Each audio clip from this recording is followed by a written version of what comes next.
Uma das razões pelas quais existe a confusão entre consideração pelos animais e ambientalismo, e que conduz à aceitação por parte de defensores dos animais dos programas ambientalistas de matança de animais, é a crença de que metas tipicamente ambientalistas, como buscar a biodiversidade e o equilíbrio ecológico, coincidem com o que é melhor para os animais.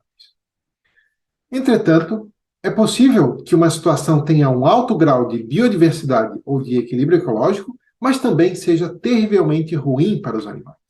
Vejamos por quê. A noção de equilíbrio ecológico diz respeito a uma certa estabilidade em relação a um estado tomado como referência.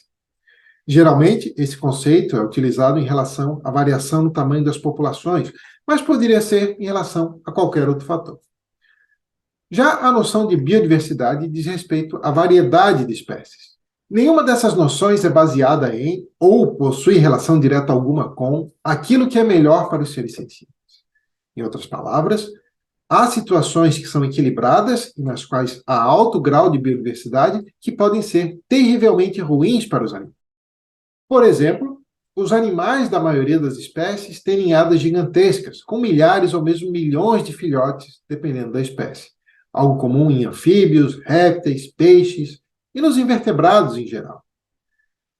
Em períodos de aproximada constância populacional, é possível medir a taxa de mortalidade prematura a partir do tamanho da ninhada.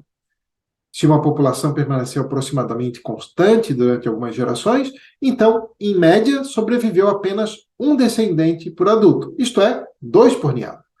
Todo o restante dos filhotes, milhares, milhões, nasceu literalmente apenas para experimentar o sofrimento e morrer pouco depois.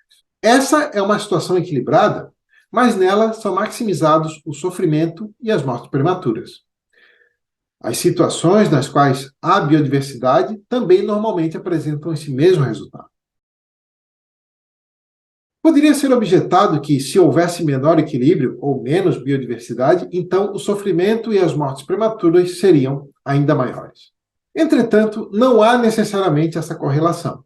Tudo dependerá de se o maior ou menor grau de equilíbrio ou de biodiversidade resultam em uma maior quantidade de nascimentos em espécies cuja maioria de seus membros tem vidas repletas de sofrimento ou em espécies cujos membros têm mais chances de terem vidas positivas. Não há nenhuma correlação direta entre maiores níveis de equilíbrio ecológico ou de biodiversidade com a prevalência de vidas positivas sobre as negativas e de vidas longas sobre as curtas. Em resumo, equilíbrio ecológico e biodiversidade apenas coincidentemente poderiam resultar em algo melhor para os animais. E muitas vezes resultam em situações altamente negativas para eles. Portanto, se o objetivo é conseguir o melhor estado de coisas para os animais, devemos investigar diretamente como os animais são afetados positiva ou negativamente. Algo que poderia ser feito, por exemplo, pelo campo da biologia do bem-estar, e não centrar a análise no grau de biodiversidade ou de equilíbrio.